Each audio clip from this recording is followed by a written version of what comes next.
Noches, usted se encuentra en cualquier parte del mundo, sobre todo América Latina, estamos perfilados. Mi nombre es René Irán, esto es Los Misterios de Irán. Vamos a transmitir hoy temas muy interesantes. Ya sabe que tenemos un grupo de colaboradores en todo el continente. Tenemos la presencia de compañeros también investigadores, como lo es Juan Carlos Aliaga desde el Bolivia. Hoy estará con nosotros también Gladys Córdoba desde el Perú. Una vez más, el tema de los CIOTS, el que ella ha podido evidenciar con su propia cámara en las faldas de ese cerro de las Maravillas. También tendremos a Cándido Rosas Flores desde Ixhuatlancillo, en el estado de Veracruz. También tendremos hoy a Julio Lara con la desaparición del barco, barco Tuxpan en el Triángulo de las Bermudas. Él continúa así en estos temas. También tenemos desde Guadalajara, desde la Perla Tapatía, a Miguel Mendoza. Crónicas alienígenas de abducción, el primer contacto con un ser llamado Avalón, en boca de él mismo. Y hoy voy a continuar con el tema de estas sectas en paralelo de la masonería. Por eso es la palabra secta, es un sector también de un movimiento o religión o filosofía. Estos los misterios de Irán. Iniciamos hoy, siendo 11 de enero del 2019. Iniciamos. Bueno, ya tenemos listo la comunicación con Gladys Córdoba desde el Perú. Muy buenas tardes, noches, Gladys Córdoba, seas bienvenida. Están con Gladys Córdoba, ya la tenemos aquí. Gracias, se quedan con Gladys Córdoba.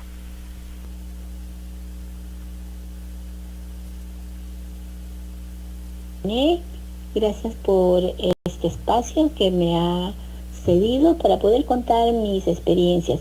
Bueno, yo les estaba hablando sobre los CIOT, ser inteligente de origen desconocido, que tiene la capacidad de tomar la forma que deseen, incluso de objetos, de aves, de personas, y entre los objetos que a veces suele tomar esta apariencia externa, parecen papeles, parecen bolsas y también parecen platillos voladores, tal cual, un plato volador. Entonces, muchas personas que ven una especie de plato volador en la noche o en el día surcar los cielos, pues esa es la idea que tienen, porque tal cual parece un plato volador. Sin embargo, pues no es una máquina, son estos seres que tienen esa capacidad de tomar esa apariencia, y en esta oportunidad yo les muestro esta evidencia, ¿no?, que René lo ha de compartir, haciendo un cruce de información con los amigos tanto en México como Estados Unidos, donde efectivamente lo que ellos han tomado es esa forma, ¿no?, como un plato volador. En estos tres lugares, tanto en Estados Unidos, México y acá en el Cerro de la Amistad, pues es muy idéntico, tanto en forma como en color, ¿no?, en los colores que se muestran. Entonces, yo les invito en esta oportunidad a ver esta experiencia, esta evidencia, ¿no?, que demuestra pues que estos seres tal vez han estado jugando con nosotros muchas veces. Que existan platos voladores, naves en esa forma, es muy probable, pero que estos seres pues también pueden tomar esa apariencia, pues es real. Por ahí están las evidencias, los fotogramas, las evidencias fílmicas y el nombre de las personas que han tenido esta experiencia. Cruzar la información es muy importante. Yo he visto esta misma forma también en diversos lugares, en diversas experiencias de personas que pues han tenido esta oportunidad de fotografiarlos o videograbarlos, ¿no? Un abrazo para todos ustedes, un cariño, que el Señor nos acompañe. Muchas gracias, Gladys Córdoba. Muy breve estuvo hoy, Gladys. Bueno, es importante lo que ella dice.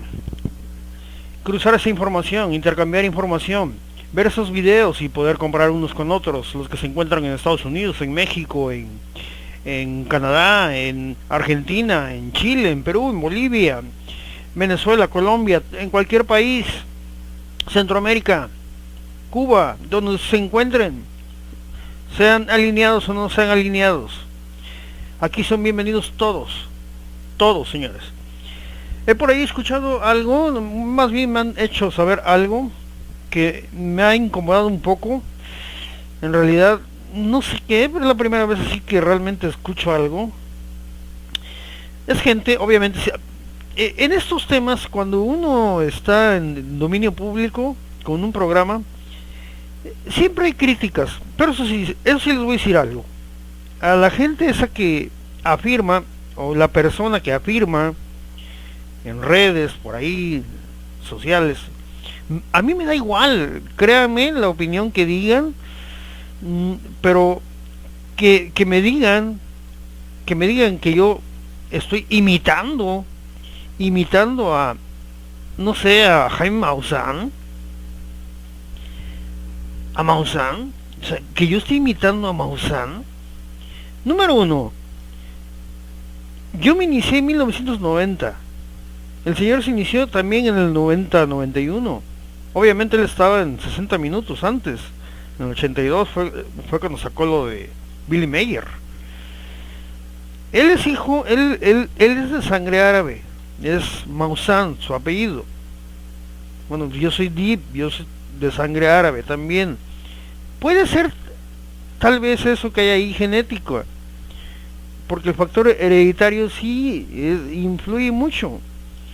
La otra, yo he tenido secciones en Televisa y en Televisa tenemos que ser muy rápidos y concretos a la forma en que nos vamos expresando. Entonces eso a mí se me quedó. Yo estuve 3 años colaborando para Televisa Veracruz, Telever, con reportajes, y son entrevistas rápidas y concretas. Y son reportajes donde tengo un margen de 4 o 3 minutos para decir muchas cosas. Entonces, yo no vengo de la escuela de los que transmiten por escritorio o son investigadores de escritorio, de computadora, no. Yo vengo de escuelas en donde son medios al aire. Quiere decir, te cuentan los segundos van contados a medida de lo que tú vas diciendo, la información que tú das en el lapso de tantos minutos o segundos, tienes que concretarlo y tienes que aterrizar muy bien las ideas. Entonces, todos los que venimos de esos medios abiertos, no de red, sino de la radio, de televisión, en el cual también yo he estado, también en periódico, he tenido sección en periódicos, así como en televisión, también tuve mi programa de televisión, Los Misterios de Irán, en Canal 30, Ultravisión, y en Televisa Veracruz también fui invitado a Televisa México, a Alfredo Adame, en fin. Pasemos a otra cosa más agradable. Yo no sé ni por qué dije esto, pero bueno, es que en realidad, híjoles, gracias también que me informó por ahí, muchas gracias. Yo tengo mucha gente que me informa, muchas gracias a todos ellos, me ponen al tanto, porque créanme que yo no ando brincando de una página a otra para nada, no me gusta eso. Yo transmito, quien quiera realmente seleccionar o verse reflejado en lo que estoy diciendo o que está presentando un colaborador, pues adelante, aquí son bienvenidos. Pero yo no ando espiando ni metiéndome a páginas ni eso ni aquello. Sí comparto material de otros, sí comparto, porque es muy padre que todos estamos compartiendo esto que se llama internet.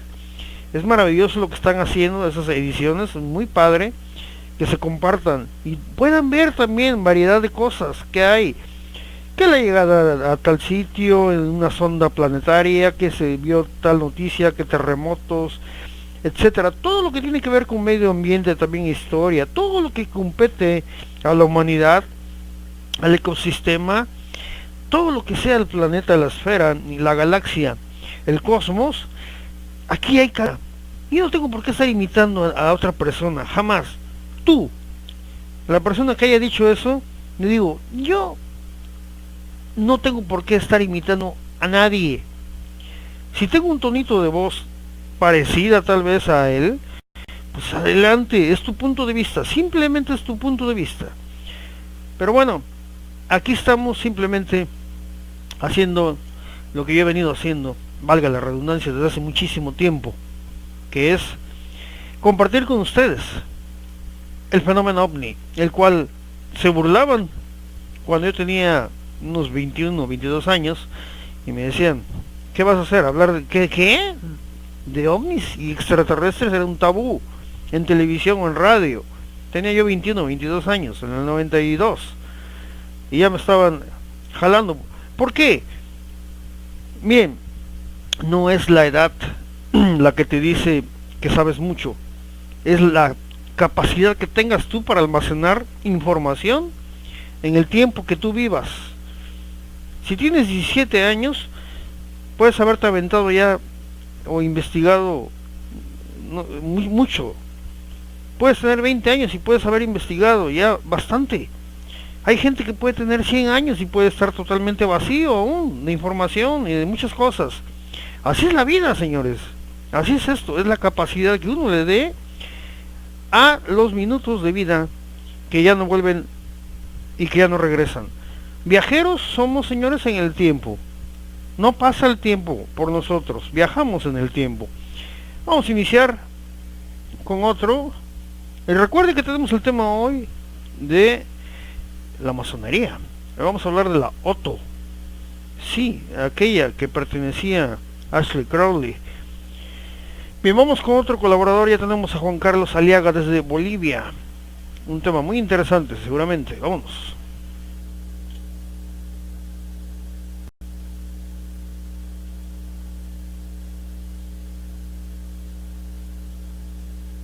En diferentes dimensiones, criaturas que se aparecen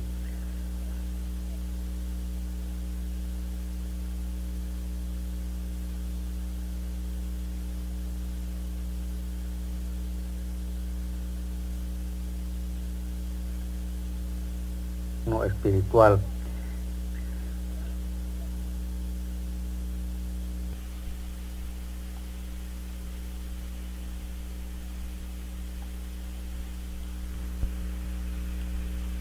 Somos conscientes de que hay la presencia de seres en diferentes dimensiones, criaturas que se aparecen generalmente en el plano físico y también en el plano espiritual.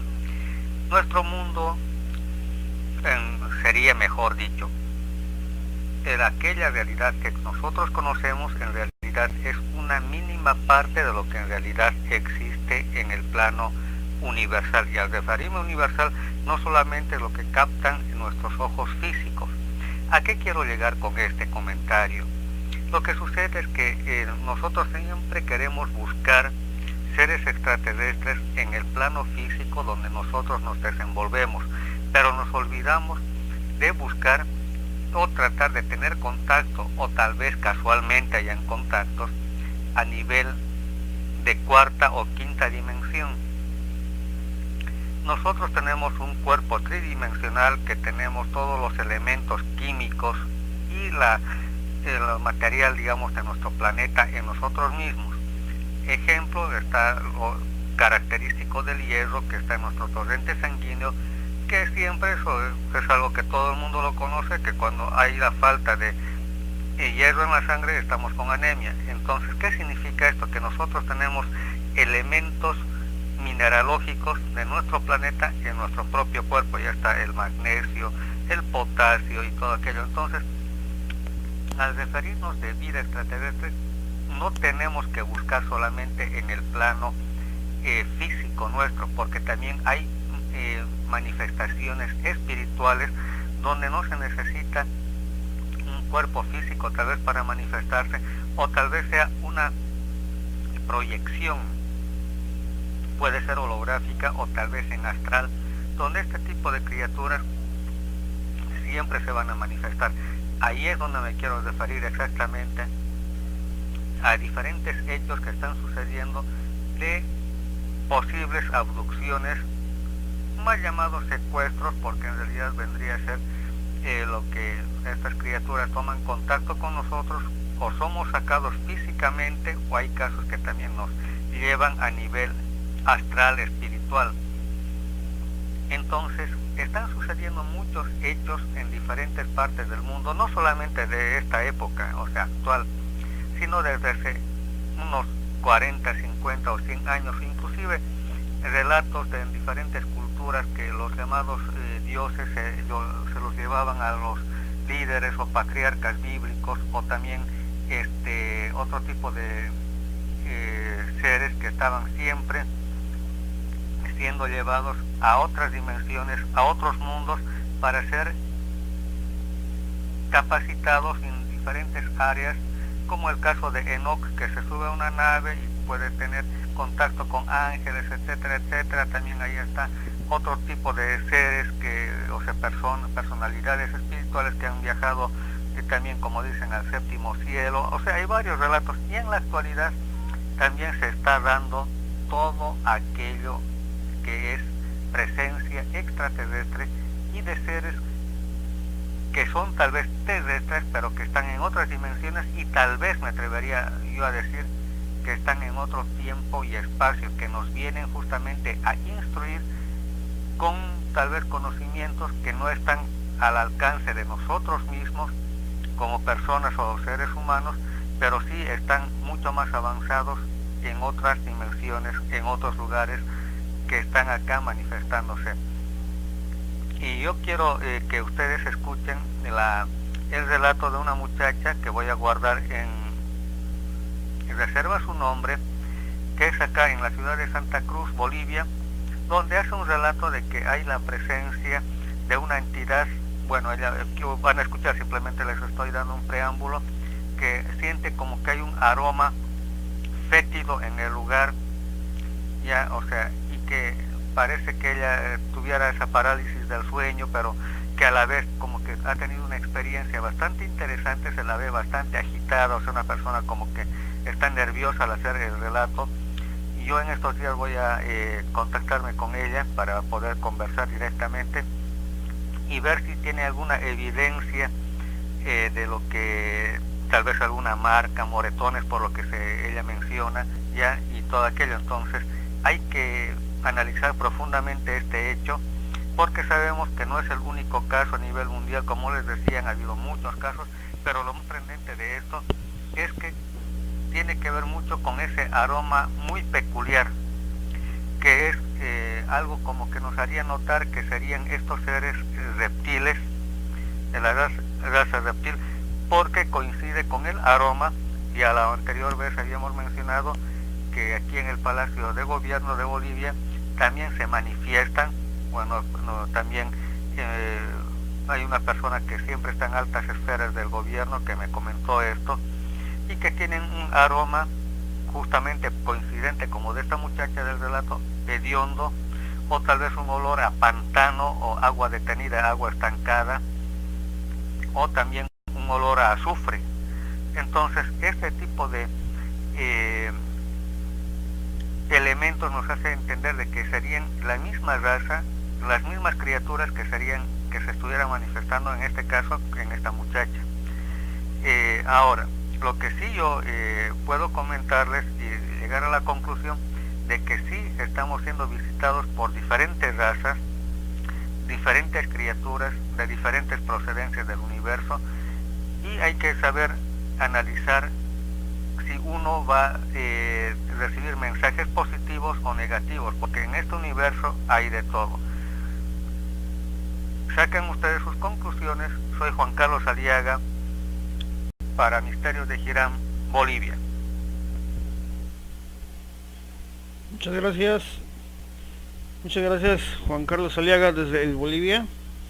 Eso de las abducciones y ese olor fétido, azufroso, no es nuevo, es algo que es recurrente por ahí en algunos encuentros. En algunos, no estoy hablando de muchos, sino que en algunos encuentros suele haber ese aroma azufroso. Pero yo les recuerdo algo, que todo lo que venga del espacio todo lo que venga de fuera de la Tierra va a oler a azufre. ¿Por qué? Porque es radiación, está impregnado por rayos gamma, totalmente letales para el hombre. Así es que eso es parte de lo que han podido también algunas personas que se han topado con naves extraterrestres en plenos desiertos, en carreteras, incluso aquellas personas que han tocado el objeto, la nave, el objeto extraterrestre tecnológico, han tenido problemas posteriormente con la piel, probablemente cáncer de piel, a algunos se les ha caído incluso en pedazos, como el caso que ocurrió a Antonio Vilas Boas allá en Brasil. Hay casos documentados también, como lo que ocurrió también allá en la zona norte del Brasil, donde los ovnis, un caso único, los ovnis empezaron a lanzar haz de luces a la gente, y hubo muchos testigos porque esto ocurrió de día. Y este es el caso de Colares allá en Brasil. E incluso Iker Jiménez de España, él le dedica un libro, Los ovnis de la muerte. Bueno, es algo tremendo esto, porque encasillar el fenómeno extraterrestre nunca ha sido para mí algo bueno. Siempre esto, si nosotros lo abrimos en un espectro más amplio, esto, como lo es arriba, lo es abajo, como lo es abajo, lo es arriba, como lo dijo el gran iniciado Hermes. Vamos a continuar aquí con otro colaborador. Hoy tuvimos un problemita de audio, estuvo un poquito bajo, así es que por eso es que pues probablemente usted tuvo que subirle un poquito más al volumen. Vamos a iniciar con nuestro gran corresponsal allá enclavado en la sierra del estado de Veracruz, Cándido Rosas Flores, para los misterios de Irán. Vamos a ver si podemos arreglar aquí el audio para que se escuche un poquito mejor. Él es Cándido Rosas Flores, de Izhuatlancillo, Veracruz. ¿Qué tal?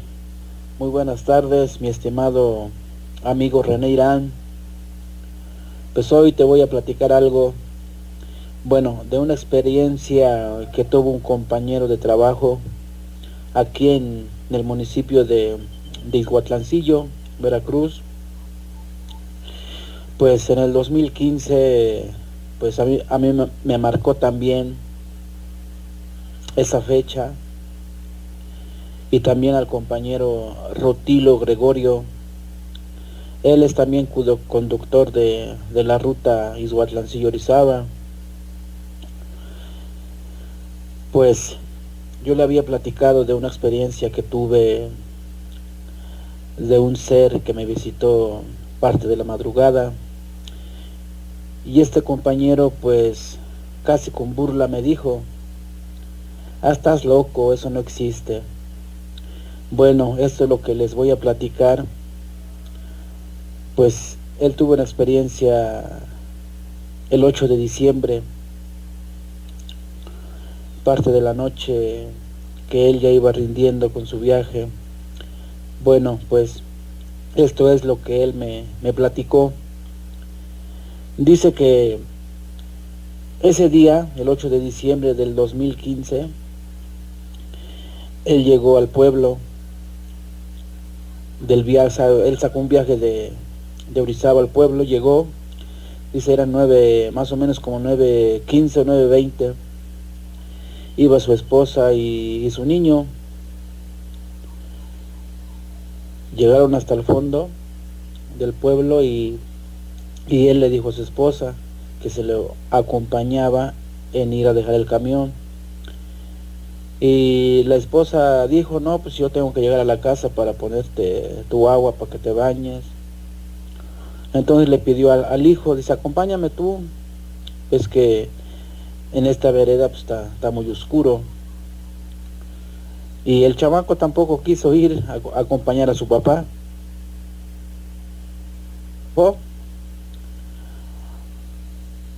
A 3 cuadras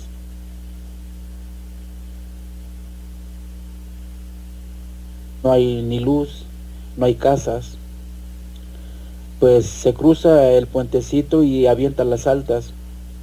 Justamente cuando iba cruzando el puente, dice, vio claramente en el potrero, al lado izquierdo de él, empezaron a encenderse unas luces muy blancas, potentes.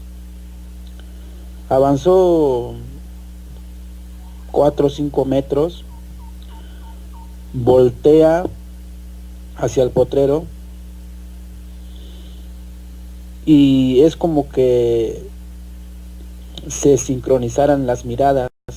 Él voltea y inmediatamente pues le avientan las luces.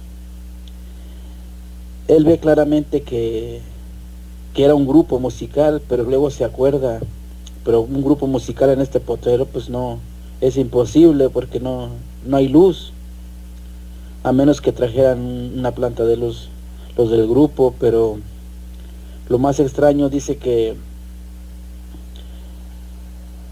esa luz iluminó todo el camión, dice que parecía de día. Pues le entró el susto, dice que alcanzó lo poco que pudo ver, que se elevó ese objeto y abajo del objeto empezó a girar unas luces blancas. Él se echó a correr a una cuadra adelante porque ese día llovió bastante, hasta ya se había hecho una rampa en una calle y pues al cruzar tenías que pasar pues muy lento porque si no arrastras el camión. Dice que esa noche ni se acordó de esa rampa.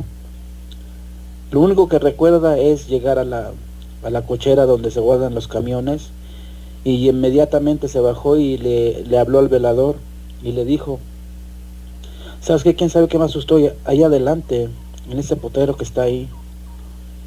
Y el velador le responde, no te preocupes, no pasa nada. De seguro era un ovni, un platillo. Dice, pues quién sabe qué habrá sido, dice, pero fue algo que me asustó bastante. Entonces, agarra su camioneta, se sale de la cochera y ya con el celular en la mano para poder grabar algo de lo que había visto minutos antes. Dice, llegó al potrero, se para con su camioneta y pues se queda mirando el lugar y no había nadie, nada.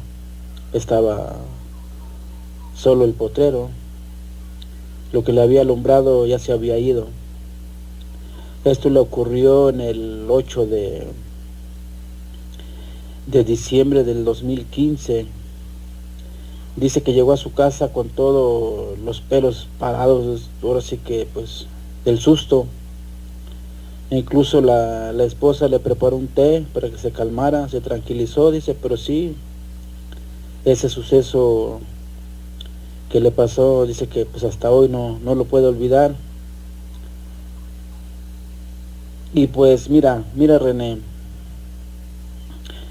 el pasado 8 de este mes de enero de este año en curso, fui con unos amigos al lugar donde había visto el objeto este compañero y pues hasta la fecha se siente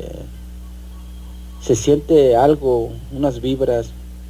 Nada más te metes al potrero y hasta los vellitos se te erizan. Bueno, este es el relato del compañero Rutilo Gregorio. Es originario y vecino aquí del municipio de Huatlancillo. No me creyó hasta que le pasó lo que le pasó ese día. Pues les mando un cordial saludo a todos los que escuchan los misterios de René Irán. Y pues más adelante pues aún hay más información de esta zona. Que tengan una linda tarde. Saludos a todos. Muchas gracias, Cándido Rosas. Igualmente. Así es, esto ocurre así. Mucha gente digo, yo he estado en pueblos, he estado en las sierras, en pueblitos pequeños, cuando yo transmitía por la radio, en programas así de ovnis, que era yo invitado, yo recibía muchos mensajes de gente que en tal pueblo habían observado un ovni, y no nada más ellos, sino que mucha gente del pueblo. Yo iba y me platicaban todo eso, luces, una macronave. Voy a poner un ejemplo, el caso de acá cerca del Vainillal, en el estado de Veracruz. Había unos Palmaritos, no, es Palmaritos, perdón, Palmaritos, Veracruz, cerca de Paso del Macho, Veracruz, enclavado en la sierra. Ahí en Palmaritos una familia pues, estaban festejando como en los pueblos lo hacen, al aire libre. La casita está en la cima de un cerro. Estuvimos ahí nosotros, el grupo de investigación en aquel tiempo era Omnicósmica, un grupo que fundamos 3 investigadores, el cual yo presidía. Esa que me narra muchos testigos ahí que pudimos filmar, grabar, hubo entre 30 a 40 personas, testigos, vieron una macronave, una luz muy grande, un platillo volador grande, salieron unos seres luminosos, pero que a la vez traían como algo en las manos, como que alumbraban, dicen, como buscando algo, y flotaban. Eso lo vieron enfrente, en otro cerro. En ese cerro fuimos nosotros a investigar y encontramos cuevas. Las personas que viven muy cerquita ahí, los entrevistamos, un matrimonio ya de la tercera edad. Me dice, es que son unos seres pequeñitos. Esos son los chaneques. Y se oye así como una música. Exactamente como lo que dice aquí mi compañero Cándido. Se escucha como una musiquita, pero son ellos. Nosotros sabemos que son estos seres que se meten por ahí. Son chiquitos, son como niños. Y fuimos al cerro, en donde vieron esa macronave, levitando estos seres, tecnológicamente hablando, no estamos hablando de duendecitos, que sí hay intraterrestres, estos llamados chaneques en esta zona, o aluches, allá en la zona sur de México, Chiapas, Oaxaca, aluches, es en maya. Estos chaneques pues entran y salen, los han visto. Una persona me dice, mira, son pequeños, la oreja puntiaguda, y pequeños como un chamaquito, son como un niñito, son chiquitos. Y bueno, como esos casos tengo abundantes. Pero bueno, ya tenemos listo a Julio Lara desde Monterrey, allá donde está el Cerro de la Silla. Él continúa con el tema del Triángulo de las Bermudas, la misteriosa desaparición de ese barco, el Tuxpan. Escuche usted con atención. Ya tenemos a Julio Lara. Bienvenido.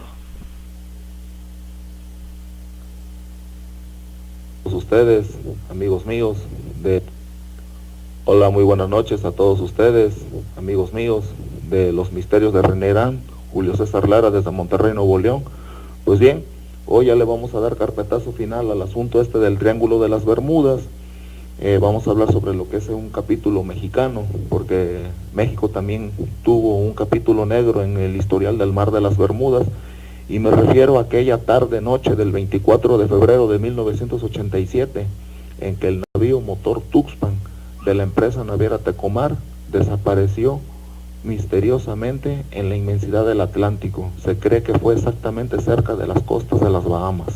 Pues bien, resulta que dicho navío fue construido en unos astilleros holandeses para la empresa Tecomar, de la cual se dice que esta empresa, 2 socios principales eran 2 expresidentes, Hoy en día, en aquel entonces uno en funciones, otro expresidente, se dice que creo que era el presidente Miguel de la Madrid, no se puede saber con exactitud, pero en fin, es lo que se manejó. Y se maneja de que este navío, cuando salió del puerto de Bremen, Alemania, ¿sí? Después de haber cargado sus contenedores con refacciones para la industria automotriz, tenía como destino el puerto de Veracruz, pero que en su trayectoria el navío no había repostado combustible y pasó a un puerto cubano de La Habana o Cienfuegos, y que cuando entró a esas aguas territoriales cubanas, pues como no llevaba la orden de entrar a dicho puerto y pasaron una minuciosa revisión fiscal y militar, le encontraron algo ilícito y que el navío posteriormente fue detenido por las autoridades de Cuba y de ahí su tripulación retenida. Tiempo después se vino manejando por ahí, incluso en un historial, no recuerdo bien qué libro fue sobre también del Mar de las Bermudas, un libro que me habían prestado allá en Veracruz cuando estuve viviendo una temporada. Me lo habían prestado del creador de Caballo de Troya, en donde decían que una versión fantasiosa que se corrió fue que la tripulación fue retenida, fue vejada, fue maltratada en celdas cubanas y que posteriormente les borraron la memoria, les implantaron un chip, lo cual no se pudo comprobar. Pero lo que sí se sabe y se corrió mucho fue que a lo mejor la tripulación, después de haber sido vejada y maltratada, fue ejecutada por las autoridades de Cuba, y el navío pues se le cambió nombre y se le cambió el pabellón. Pero también se maneja extraoficialmente que dicho navío, lo que pasó fue que ha de haber entrado en la inmensidad del mar de Bermudas y que aquí exactamente el navío fue embestido por olas de 30 metros, ya que en esa zona se ha avistado, se ha dicho por expertos de la navegación, marinos de carrera, de la Armada y de la Marina Mercante, que ahí han visto hasta olas descomunales de 10, 15 metros o más, y que en una de ellas embistió al navío de frente, el llamado efecto pico de agua, y los tripulantes no tuvieron en un momento dado pues tiempo ni de respiro. Fue así que el barco se partió en dos y se fue a la inmensidad del fondo del océano. Versiones que fueron comentadas y relatadas en aquel entonces por el ciudadano capitán de altura, don Humberto Rufiel Gutiérrez, quien orgullosamente estuvo al frente del plantío como comandante director de la Escuela Náutico Mercante, capitán de altura Fernando Siliceo y Torres, hasta el año del 95, en que el señor se retiró del plantel y se fue a la pensión, con un reconocimiento por parte de las autoridades del Fideicomiso de Educación y Formación para Personal de la Marina Mercante Nacional, FIDENA. Él había hecho una conferencia de prensa para desmentir todas esas versiones y para callar, en este caso, lo que era el descontento y miedo de la comunidad náutico estudiantil, porque había muchos que ya estaban tramitando su baja del plantel, cuando él les había dicho que por más de 30 años había estado navegando desde simple aspirante pilotín de cubierta hasta llegar a oficial y posteriormente segundo a bordo, primero oficial de cubierta y de ahí capitán de marina y capitán de altura. En otros países se les llama capitán de ultramar, los que ya hacen viajes entre puntos y puertos nacionales y extranjeros. Que él, cuando pasó por todas las etapas de su vida, él había visto muchos accidentes en el mar, había visto muchas cosas que se podían considerar paranormales, pero que para él era más seguro el trabajo de mar que de tierra, y que la versión que él corrió fue realmente que el navío fue embestido por una ola, partido en dos, y de ahí simultáneamente en forma fortuita al fondo del mar. La otra versión, que se oye muy fantasiosa y ya estratosférica, fue esa de que precisamente el barco había sido atacado por una bestia marina del Mar de las Bermudas, ya sea el Kraken o el Leviatán, pero pues nunca se pudo comprobar ello, ni se ha podido comprobar científicamente, pero se dicen los rumores también de que haya sido el barco absorbido por alguna nave de otro planeta, por algún ovni, haya sido en un momento dado, haya monitoreado el curso del navío y el navío pues desapareció. Son cosas que pueden sonar a risa o a burla, pero son temas que se han venido hablando dentro de la comunidad náutico veracruzana. Cabe destacar también que en aquellos años casi el 60% de cadetes, en ese año el 60% de los cadetes que estaban solicitando su baja del plantel por miedo a que a ellos les fuera a pasar algo por los riesgos que en ese entonces se corría con llevar la carrera de marino mercante, pues desistieron de ello cuando este señor don Humberto Rufiel Gutiérrez dijo que exactamente el navío ha de haber sido desaparecido por eso, por un fuerte temporal, y también él desmintió que la Armada cubana haya interceptado el navío y lo haya secuestrado, porque en aquellos años, si México tenía un historial de tener una flota militar, una flota de guerra obsoleta y chatarra casi de la Segunda Guerra Mundial, como son la mayoría de los barcos que tenía la Armada de México, Cuba estaba peor. Cuba no tenía barcos que tuvieran capacidad interoceánica para viajes de ultramar. Así que por lo tanto todas esas versiones fueron desmentidas, fueron plenamente, ahora sí que descatalogadas en el año 90. Sí, en 1990, estando al frente de la Comisión de Derechos Humanos, el licenciado Jorge Carpizo MacGregor estaba reabriendo el caso del Tuxpan para hablar con los directivos de la naviera, que qué había pasado aquella ocasión, cómo iba a quedar la situación de las familias, y pues se lastimaron por ahí muchas sensibilidades y pues todo quedó así como dicen en un carpetazo, pero se manejó siempre que algo había de misterioso en este barco. ¿Y por qué se le llama misterioso? ¿Por qué, amigos míos? Porque el barco nunca apareció, su tripulación desapareció por completo, 17 tripulantes, y lo peor del caso, hasta el día de hoy que hablo con ustedes, nada ni nadie sabe ni dónde quedó el barco, ni cómo fueron los hechos, ni en un momento dado qué pudo haber pasado aquella tarde-noche del 24 de febrero del 87 en que la Marina Mercante Mexicana se vistió de luto. Así de fácil. Amigos, buenas noches, es todo por hoy, espero les haya gustado mi tema y en las próximas fechas posteriores ya hablaremos de otro tipo de temas. Buenas noches a todos, buenas noches a Irán, créditos y derechos de autor a quien corresponda y de antemano respeto al luto de las familias de los 17 tripulantes desaparecidos en este navío de contenedores mexicano, el Tuxpan. Buenas noches desde Monterrey, Nuevo León. Muchas gracias, Julio Lara. Como siempre, muy bien documentado, muy bien. Muchas gracias. Estupendo caso, ¿no? Un caso, bueno, agravante, ¿no? En el asunto para las familias, los 17 tripulantes del Tuxpan. Hay que recordar que en la zona del Triángulo de las Bermudas hay una lista grande de desapariciones, no nada más de barcos, sino también de aviones.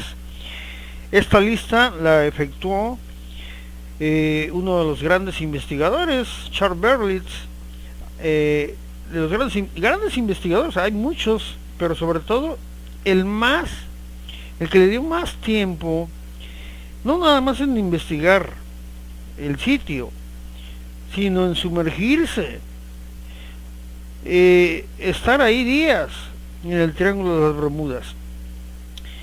Él le dio mucho, e incluso hizo un compendio muy grande ahí del Triángulo de las Bermudas y una listota de barcos y aviones que han desaparecido misteriosamente en esa zona, ahí entre los Azores, las Bermudas, Bimini, todas esas zonas de por ahí. Y así hay otros triángulos alrededor del mundo, el triángulo del diablo ya por Japón y en otros sitios. Y sin hablar lo que le ocurren en Alaska, también desapariciones masivas de un pueblo y otros casos que hay alrededor del planeta. Vámonos con Crónicas Alienígenas de Abducción, el primer contacto con un ser llamado Avalón, de Miguel Mendoza desde Guadalajara. Ya tenemos listo a Miguel Mendoza desde Guadalajara, aquí en Los Misterios de Irán. Bienvenido, Miguel.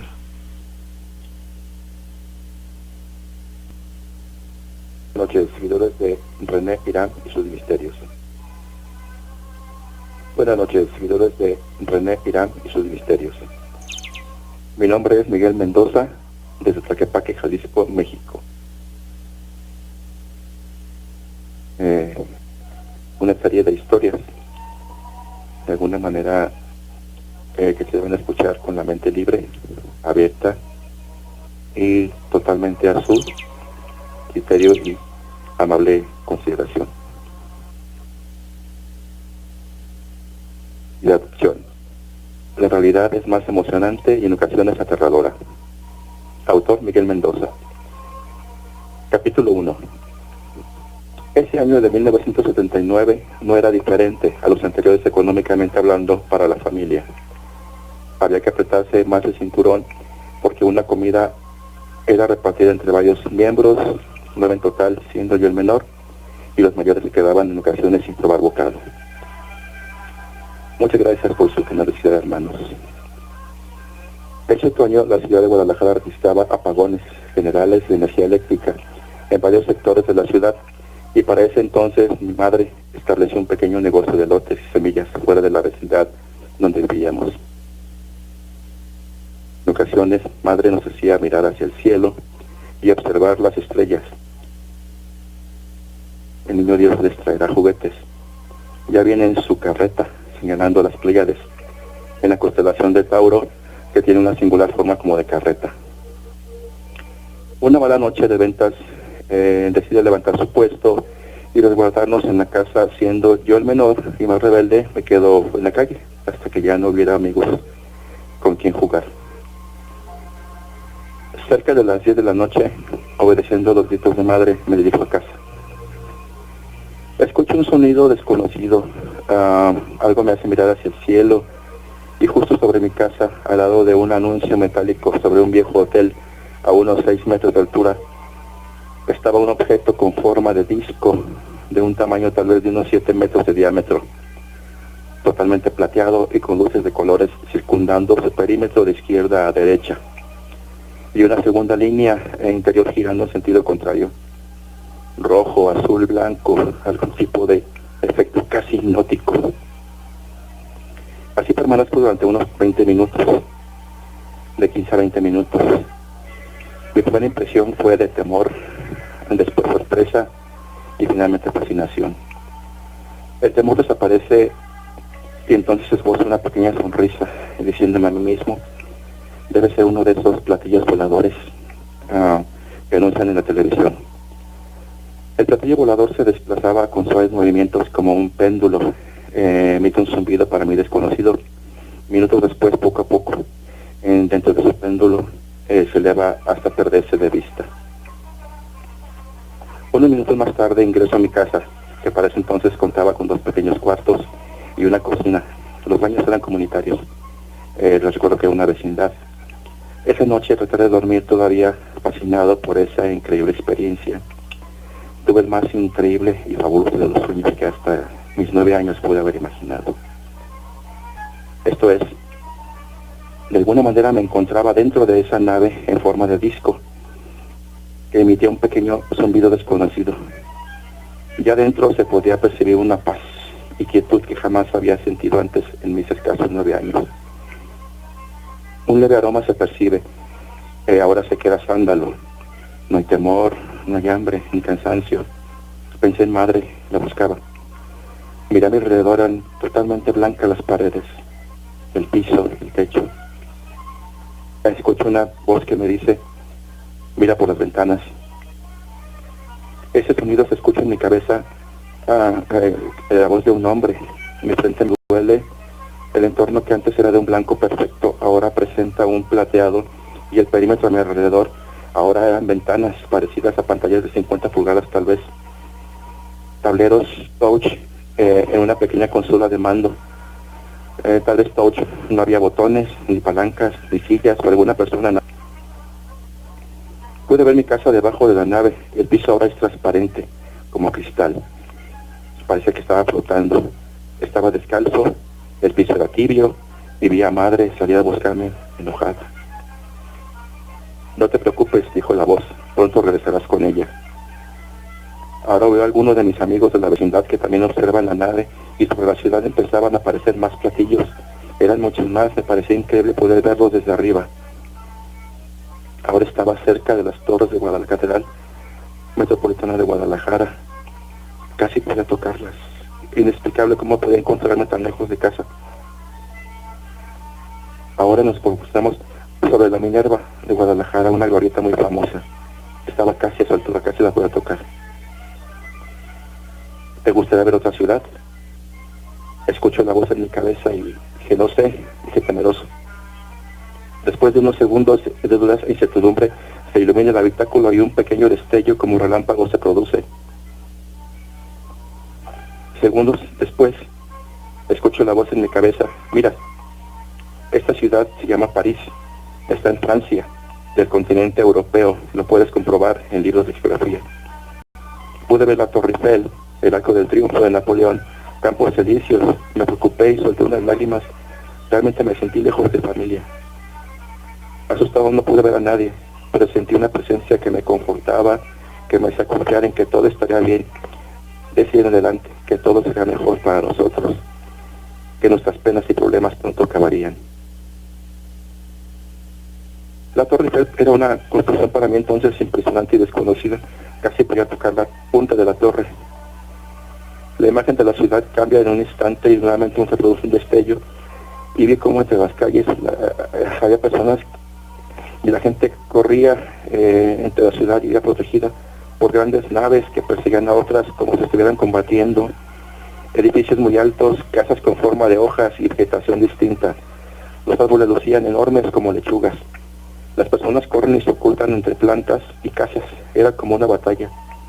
Naves con forma de burbuja, ovoides parecían de papel, y otros objetos alargados color gris. Solo queremos ayudar. No deberás tener miedo de nosotros. Has visto parte de lo que sucede en otras realidades. Deberá ser bueno. Vienen para ustedes cosas y situaciones mejores. Por alguna razón ya no sentí miedo o temor. Mis manos nuevamente tocaron esas paredes blancas. No había ninguna silla, botones o pantallas, solo muros blancos que cambiaban a ventanas. ¿Puedo regresar a casa? Sentía frío, era demasiado confuso ver lugares extraños al mismo tiempo estar sobre mi casa. El piso era tibio y transparente, en momentos que pensaba en mi casa y mi familia. Tu madre es muy fuerte y deberás confiar en ella, deberás confiar en nosotros, dijo la voz. Se produjo otro destello y ahora estamos sobre la pirámide de Teotihuacán, la más grande. Veré que mis ojos llenos de lágrimas y una construcción para mí que es impresionante, y entonces sentí una punzada en algo de dolor en la pierna izquierda, lo cual me dejaría una marca o cicatriz. Mi cerebro y cabeza vibran. La voz dice: necesitas pensar dónde quieres estar. Ahora eres uno con la nave, estás unido neuralmente con ella. Es un transporte hecho para navegar dentro de la atmósfera y bajo el agua. Se conduce cerebralmente. Estás oculto a la vista de todos por un sistema de frecuencia como si fueran canales de una radio, conectados entre sí, protegido por una coraza que genera un campo magnético que hace a la nave invisible y evade ataques de otras no compatibles.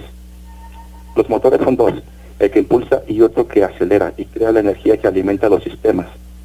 Es una nave de transporte sin piloto, no es de combate. Mira a tu derecha y verás a otra nave parecida a un cigarro. Esa es una nave nodriza o nave madre. Yo estoy allí y en poco tiempo estarás dentro. Deberás aprender cómo integrarte a tu planeta.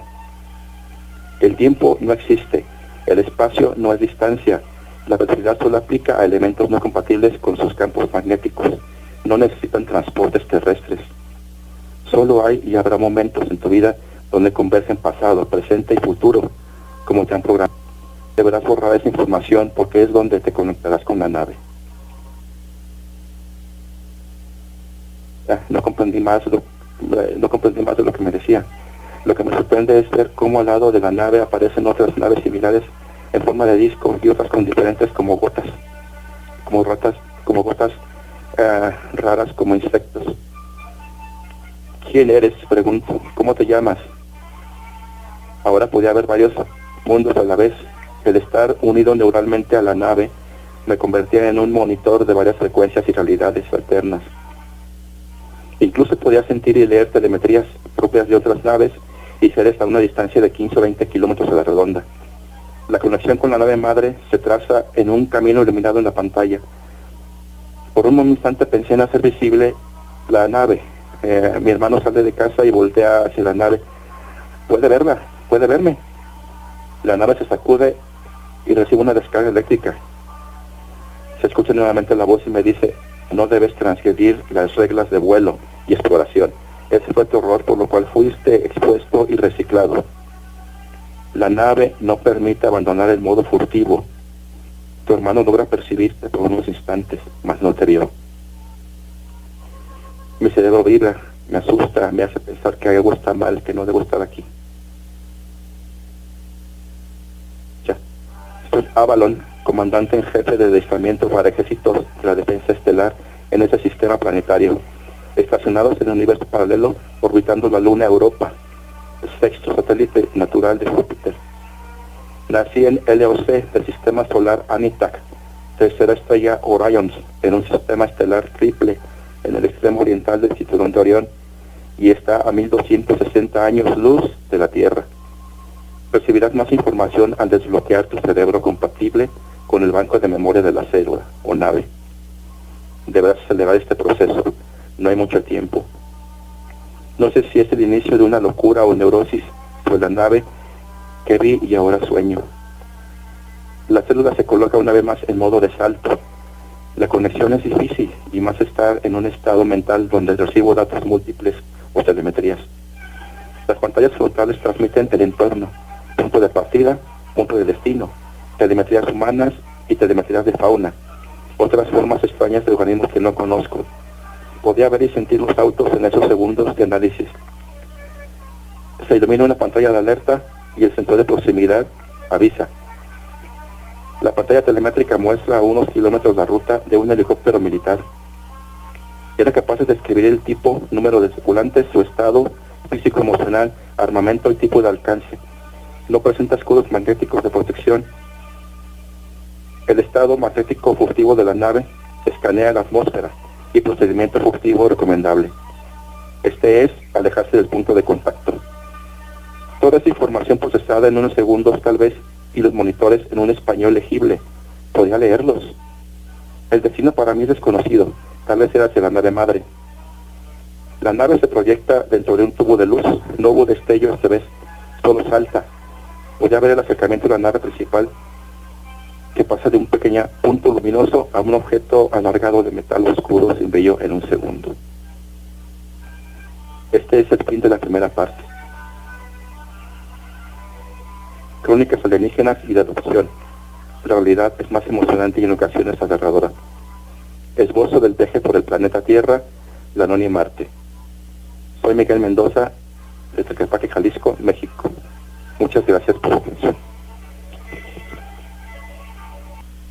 Estoy totalmente perplejo escuchando a Miguel Mendoza. Este es el testimonio de una persona que es contactada por seres de las estrellas. Es así como muchas personas a través de la historia y en los últimos años realmente son contactados por seres tecnológicamente vivos, físicamente vivos, seres que les muestran tecnología, tal como lo está descifrando Miguel Mendoza de Guadalajara, que creo que tenemos una persona fielmente y real contactado por todo lo que nos está describiendo, e incluso que él ha podido tomar fotografías de estas naves, cómo se acercan a su vivienda y otros fenómenos que le han ocurrido en su propia casa.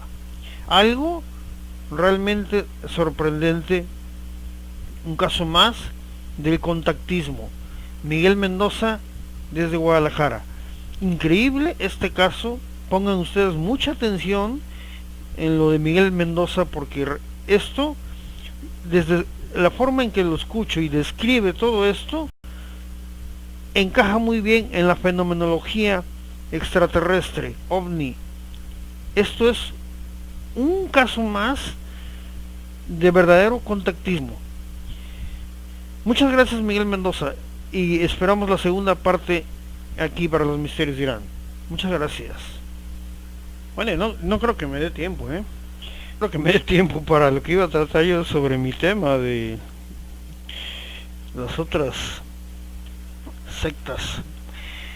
Bueno, rápidamente vamos a hablar algo, vamos a hacerlo rápido para que nos dé tiempo, la Orden del Templi Orientis, que es una parte de la masonería, un derivado de la Orden del Templo de Oriente, o la OTO, se le conoce habitualmente como OTO, así, como usted lo escucha, OTO.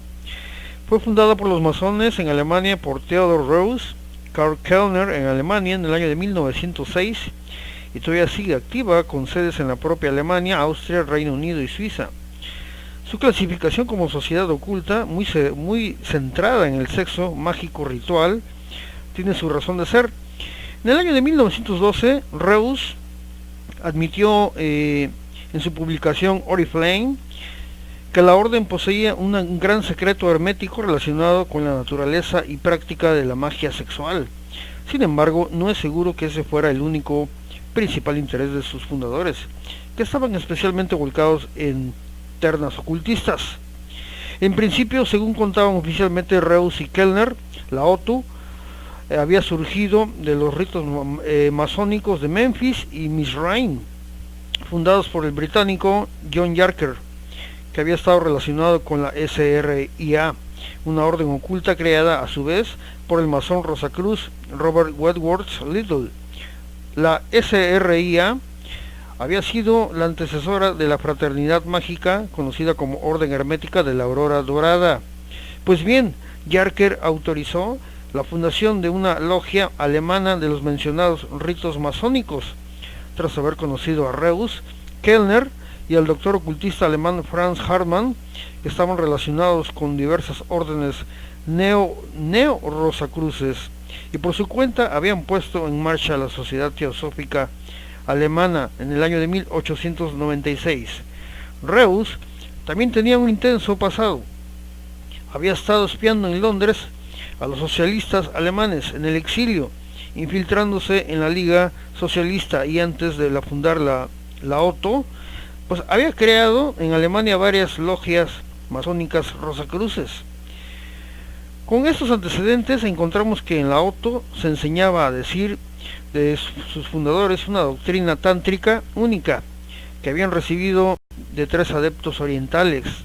Explicaban en sus estatus que la orden poseía la clave que abre todos los secretos herméticos y masones, principalmente las enseñanzas de la magia sexual, y todos los secretos de la masonería, y todos los sistemas de la religión. Cuando Kellner murió, Reuss derivó gran maestre de la OTO, que no tardó en extenderse por otras zonas europeas, sobre todo Francia, el Reino Unido, Escandinavia. Aleister Crowler se convirtió en el líder de la logia británica en el año de 1922, aunque era miembro ya desde el año de 1912, y al parecer tuvo que ver bastante con las teorías relativas a los orígenes de la OTO. Decían que la orden había sido fundada en San Petersburgo, en Rusia, antes de la fundación oficial en Alemania en el año de 1895, por conde descendiente directo de la Orden de los Iluminados, y también que un santo sufí medieval les había enseñado a los templarios una serie de ritos mágicos sexuales ocultos. Bueno, esto es algo de la OTO. Quiero pasarles a ustedes un relato. Es anónimo, me lo envía Juan Carlos Aliaga. Es una señora, se mantiene en el anonimato, de una posible abducción por parte de reptilianos. Vamos a escuchar este audio. Vamos a escucharlo. Levántate. Bueno, en una nochecita de Surichilchi me desperté. O sea, fue como que si me dijeran levántate. Y cuando me desperté, en mi cuarto se sentía un olor fétido, era un olor feo, tipo podrido, algo así. Y no aguanté el olor y me salí a la sala. Y en la sala no estaba ese olor. Incluso me salí afuera para ver si ese olor estaba, pero no. Volví a mi cuarto y el olor seguía en mi cuarto. Duró como unos 20 minutos y a los 20 minutos ese olor así de la nada, ni siquiera fue desvaneciendo de a poco, así de la nada dejó de sentirse. Y yo no me explicaba por qué, pero ya. Y después de todo eso tuve esos sueños en los que uno no puede moverse, hablar, gritar, solo sentía que me asfixiaban, solo se sentía como que me estuvieran apretando el pecho o ahorcando, y me despertaba asustadísima o algo así. En eso, después de tener esos sueños, despertaba llorando. Sí, casi siempre despertaba llorando. Y eso ya hace tiempo no me pasaba. Cuando era más niña sí lloraba por las noches. Mi madre me despertaba, pero nunca entendí el porqué y no me acuerdo muy bien del sueño.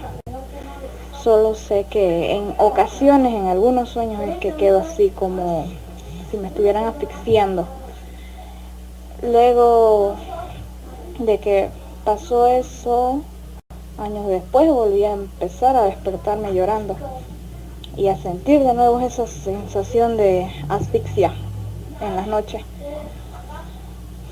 Y ya pasando todo eso, llegó un día que de repente aparecí con moretones en las piernas.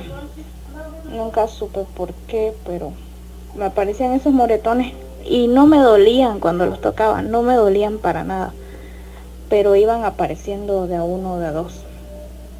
Tampoco entendí por qué era y intenté preguntar, pero nunca me respondían. Criaturas que se aparecen generalmente en el plano físico y también en el plano espiritual. Nuestro mundo, sería mejor dicho,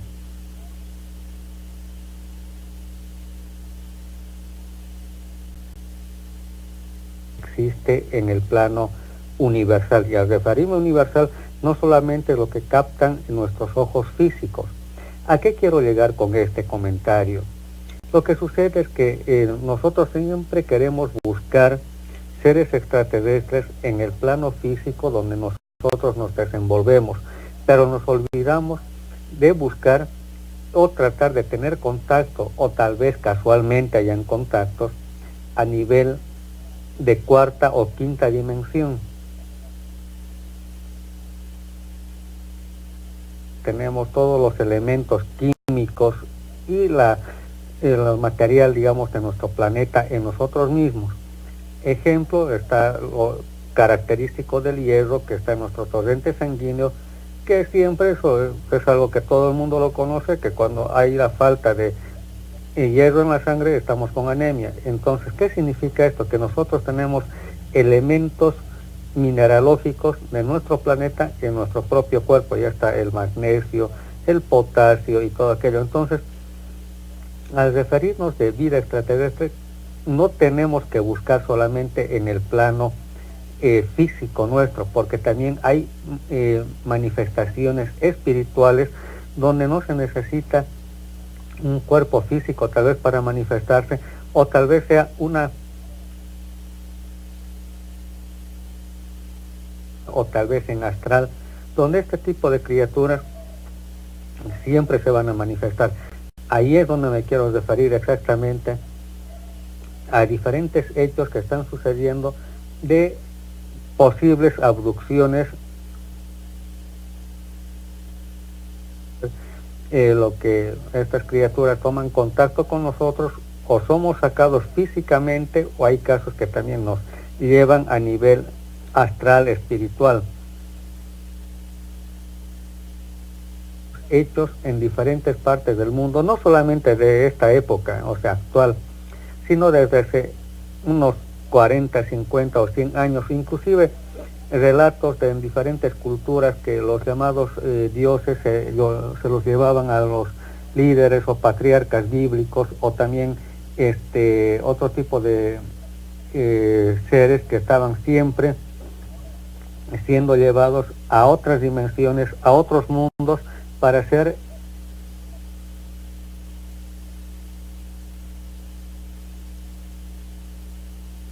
puede tener contacto con ángeles, etcétera, etcétera. También ahí está otro tipo de seres que, o sea, personalidades espirituales que han viajado también, como dicen, al séptimo cielo. O sea, hay varios relatos, y en la actualidad también se está dando todo aquello que es presencia extraterrestre y de seres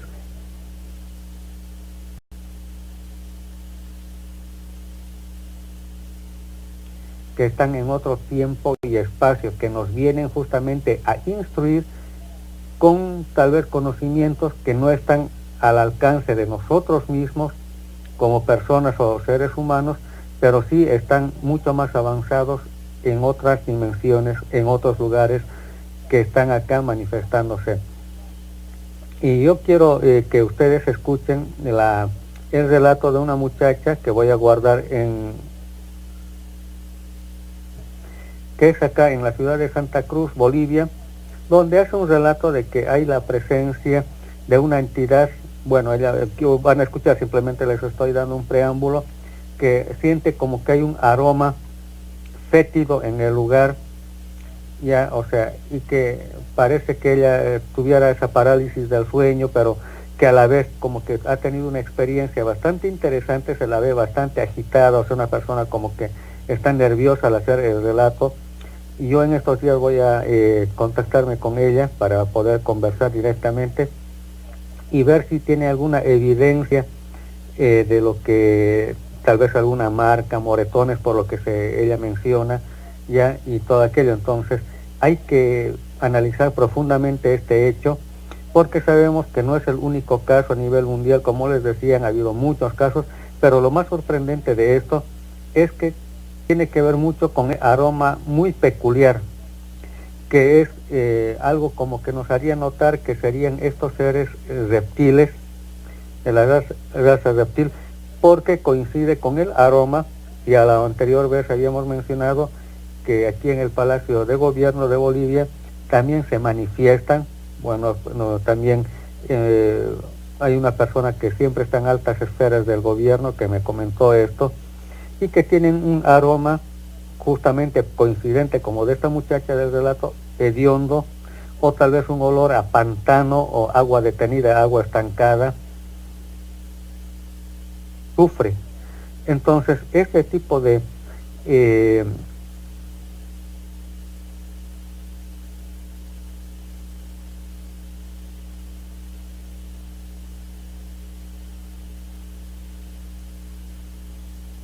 y llegar a la conclusión de que sí estamos siendo visitados por diferentes razas, diferentes criaturas de diferentes procedencias del universo, y hay que saber analizar si uno va a recibir mensajes positivos o negativos, porque en este universo hay de todo.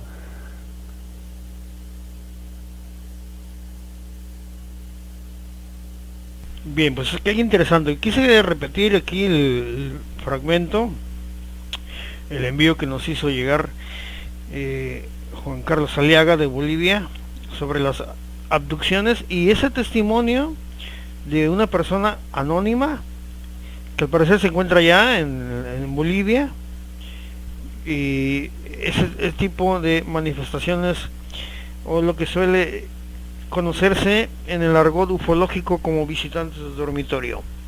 Eso ha ocurrido, y también tengo yo muchos testimonios de los cuales incluso los han tocado. A mí me han mostrado, un joven me mostró su brazo de lo que viene siendo un dedo alargado, donde está semi quemado, él tenía rojo. Eso, un jovenazo que dice que lo visitaban unos seres de aspecto macrocéfalos pequeños, y uno lo había tocado y le dejó esa marca, el cual yo pude todavía observarlo. Eso ya tiene muchos años. Recuerdo muy bien que estaba muy marcado eso rojo, y no era ningún golpe, ningún tipo de lesión o algo así. Era algo como si hubiera sido una quemadura, así. Bueno, estos los misterios dirán, señores. Muchas gracias, muy buenas tardes, buenas noches, nos vemos el próximo viernes. Aquí tiene usted una cita, aquí en Facebook. puede usted localizarnos en cualquiera de nuestros perfiles o también en cualquier página. Pase usted también, compártala porque realmente vale la pena, señores. Nos vemos el próximo viernes. Muchas gracias a todos los colaboradores. Mi nombre es René Irán y estos son los misterios de Irán. Vaya, nos vemos. Estamos aquí en el puerto de Veracruz, no había dicho, ¿verdad?